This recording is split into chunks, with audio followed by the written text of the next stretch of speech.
You want a coupon? I can give you a coupon. Love you. I barely know any of these drag queens. Nikki Ash's being queen!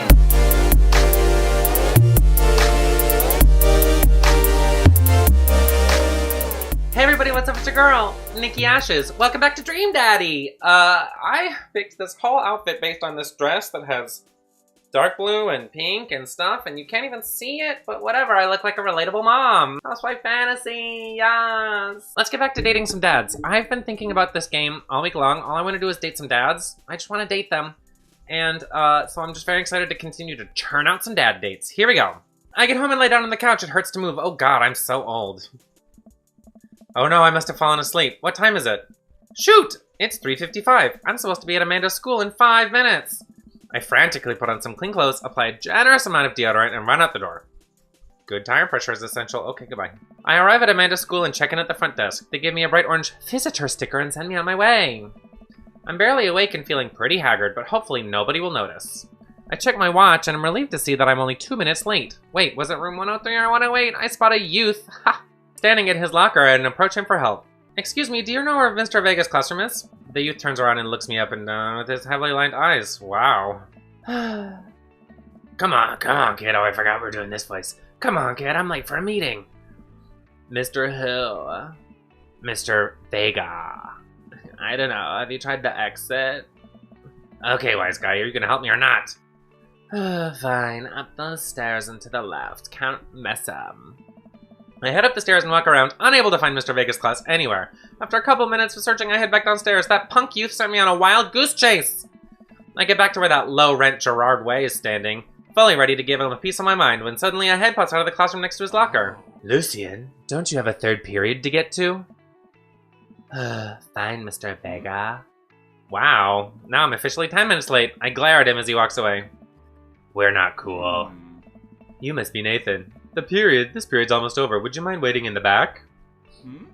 Mr. Vega leads me in and I take a seat in one of the comically small students' desks in the back. I might get stuck in this. Alright, where were we? Now, who can tell me about the unreliability of the narrator in J.D. Salinger's Catcher in the Rye? Oh my god, when I was in college I studied modernist fiction, and unreliable narrators is a subject I am well versed in. Yes, Colin? Colin stands up and does the thing where he blows into the crook of his elbow to make a fart noise. The whole class erupts in laughter. Alright, everybody. Very funny, Colin. Please sit down. Now, Holden Caulfield is an unreliable narrator in the sense that the bell for the brrrr, all the students immediately get up and make a break for the door. Remember to do the reading and answer the response questions on page 194 in your textbook. Nobody's listening. Or not, I guess.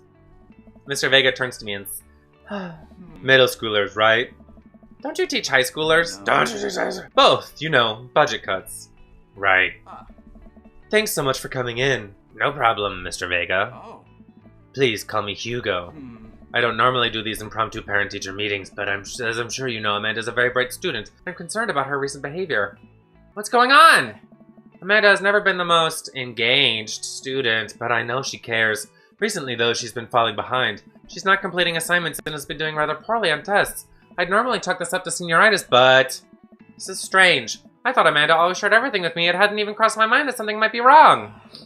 I just wanted to ask, is everything okay at home? We just moved, she's fine, well, I don't know. We did just move. Well, we just moved recently, but it was only to the other part of town, and Amanda was more excited about it than I was. See if you can talk to her about it. I know she values you a great deal and would appreciate your guidance. If she keeps on heading down this road, I know how important art school is to her, and I would hate to see her miss out on scholarship money that she clearly deserves.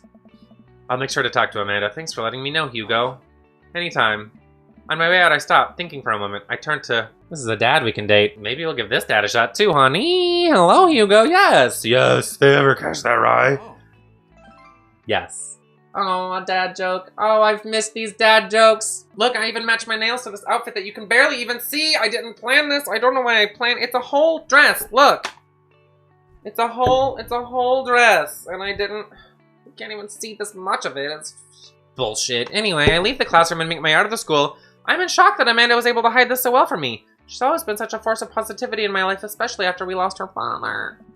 Amanda must be done with classes for the day by now. I'm sure she would appreciate a ride home, and maybe I can talk to her about what's going on. I pull up and America hops in. So, did you have fun gossiping about me? Mr. Vega and I actually gossiped about our celebrity crushes. So you talked about Mario Batali the whole time? It was a very productive meeting.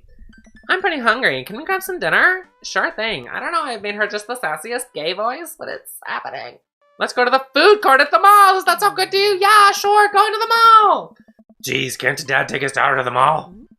Will you buy me things? I'll buy you a thing, singular. Sounds like a deal to me. We drive in silence for a short while. Amanda plays a game on her phone. I should say something. You know, sometimes when a kid gets older, they find that they have to keep things hidden from their parents, and that's okay because sometimes that's what kids do. And that's okay, but also sometimes it's good to have the parents' perspective because, you know, maybe the parents have also dealt with similar situations. Maybe they're a little bit cooler than you give them credit for anyway. What I'm trying to say is that it's good to share. Love you. Have you been reading my tweets? You have a Twitter? What? Never mind. Look, sweetie, Mr. Vega said you haven't been participating in class and that you're not turning things in. Oh, I'm fine, Pops. Senioritis and all that. I thought you liked Mr. Vega's class. It's fine. He's fine. We pull up to a stoplight and I Amanda. She's still texting. I want you to know that you can talk to me about anything. Uh-huh. I can tell that whatever it is, she doesn't want me knowing about it. That's frustrating. I heard Emma R's going to that fancy art school in California. That's exciting.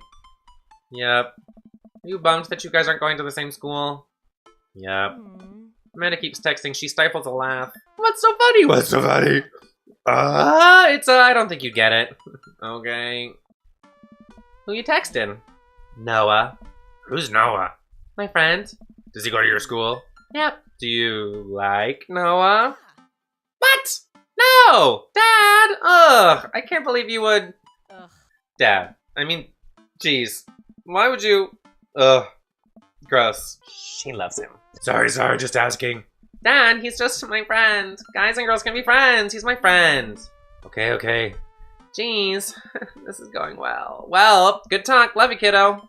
She leans forward and turns up the radio. I guess that conversation is over. To the mall, then! I bet she's bumping. God is a woman! We arrive at the mall, a big indoor shopping center with a couple different floors. It's kind of dead, but that doesn't stop the mall security guard from yelling at a group of loitering teens. Let's eat something disgusting for dinner. He needs a new voice. Can I just give him my voice? Is that okay? No, that she just kind of has my voice. She'll have my Nikki voice. He'll have my Tyler voice. Let's eat something disgusting for dinner. Yeah. Hell yeah! Language, missy. Hecka. Better. We approach the food court and evaluate our options. There's greasy restaurant after greasy restaurant. My heart burns just looking at the menus. Nobody looks happy to be here. What are you in the mood for? Bread dipped in sugar? Bread with cheese on it? Or do you just want me to inject some fat directly into your bloodstream? I extend my hand to her. Would you do me the honor of sharing some nachos? She takes my hand with a grin. It would make me the happiest, cheesiest girl alive! We order a giant pile of chips and unnaturally orange cheese from a very unenthusiastic and possibly stoned teenager. We take a seat at a rickety table and dine in. These are bad. These are very bad. But also strangely delicious. We have to eat through the pain. We enjoy the fluorescent cheesy goodness together until we're all out of nachos. So, something's been bothering me for a while. Can you explain memes to me? Nikki Asha's meme queen! Dad, I'll take care of you. Which meme? All memes. Amanda sighs deeply and places her head in her hands. Dad, it's complicated. See, memes are inside jokes shared by a bunch of people that get less funny the more people do it. So the problem is that by the time a meme gets to you, Dad, all us youths have already done the joke to death. And what's worse than that is that movies and TV and video games will try to jump in on a meme train, but just based on how long it takes to make them, the meme will be long dead by the time it comes out, so it just dates it and it isn't funny. Hello, fourth wall? Shattered. Oh shit, what up? Dad, please, anyway, changing the subject, where'd you now?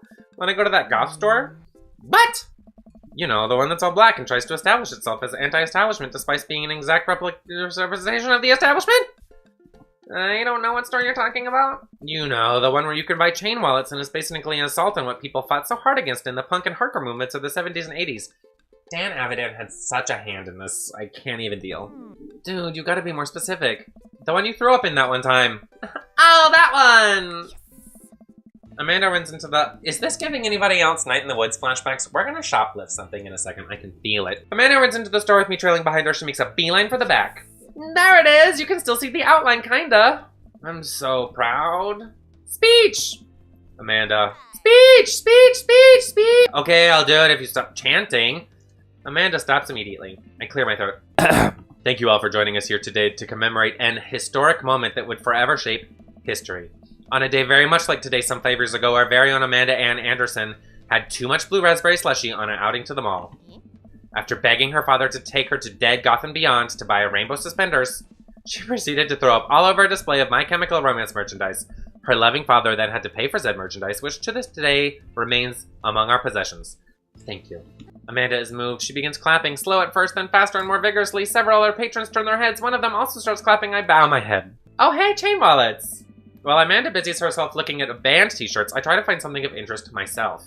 Not much for our dad to look at in a Dead Goth and Beyond. Should we look at band t-shirts, ironic mugs, or clearance bin for hot deals? You know what? Actually, Hot Topic sells Drinky Bears drag queen merchandise. So let's look at t-shirts and we'll just pretend we're looking at drag stuff. I barely know any of these drag queens. Cannibal Bone Party doesn't seem like a drag queen I'd enjoy, but they must be really happy that a retail outlet is carrying their merchandise. I hope their parents are really proud of them. I love a good question mark, who could it be reveal, but at the same time, I don't know what voice this is. Look, this is very important to me. I overhear a stifled argument over the cash register. An older gentleman's carrying a garment and showing it to a bored cashier with pink hair. I cannot even believe... Number one, I cannot believe that there's a vampire man and pink hair. The cashier's gonna be Vanessica, okay? I can see that. She doesn't talk like this, but in The Sims I make her talk like this. I can see that. I don't know what to tell you, dude. I just work here. Oh my. We should give him an accent. Listen, when I bought this online, the website said this blouse was Victorian inspired. However, when I received it, they clearly had the trademark of the Edwardian dressage. You want a coupon? I can give you a coupon. Will you leave if I give you a coupon? Is there a manager present? People have to know what they're buying. I am the manager. I see. Well, it would seem that I have outstayed my welcome. Good day, shopkeep. Your superiors will receive a strongly worded letter by post. Whatever, dude. The man whirls around and storms out, his literal coattails trailing behind him. I can't tell if they are Victorian-inspired or Edwardian in nature. Amanda trots up to me with a t-shirt in her hand. Oh boy, here it comes. Hey, Dadtron 5000! Yes, I'll buy it for you. Wow, that was easy, thanks. At least it's only one this time. Amanda plops the shirt onto the counter and grins at the cashier.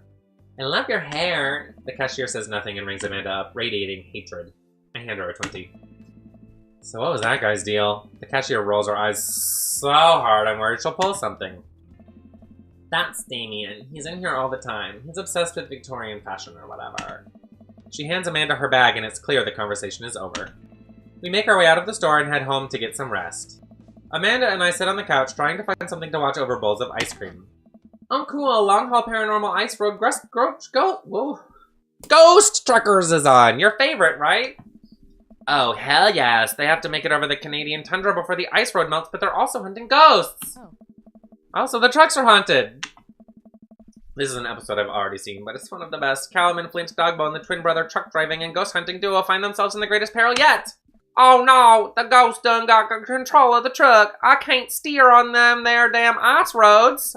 I was born in Tennessee, so I can do a pretty reliable Tennessee. Let me use this EVP meter to try and communicate with the ghosts. Flint, we're about to die. I almost got it. If you listen carefully, it sounds like a saying, you're gonna die. That's because we are about to die, you. This is art. The episode ends and Amanda excuses herself to go and starts arguments on the internet. Troll the forums, honey queen. I stay up a little longer, curious about the exploits of Callum and Flint Dogbone after their disastrous ice road accident. Afterward, I crawl into bed and get a good night's sleep. With that, everybody, thank you so much for watching. I hope that you're enjoying this low-key episode of Dad Dating Zaddy Hunter Fabulousness.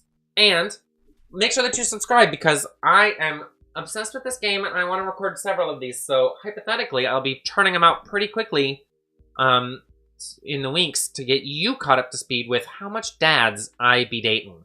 So this episode was kind of a blur. Make sure that you catch me next time on Let's Slay Dream Daddy Nikki Ash's Zaddy Hunter. Have a fabulous day.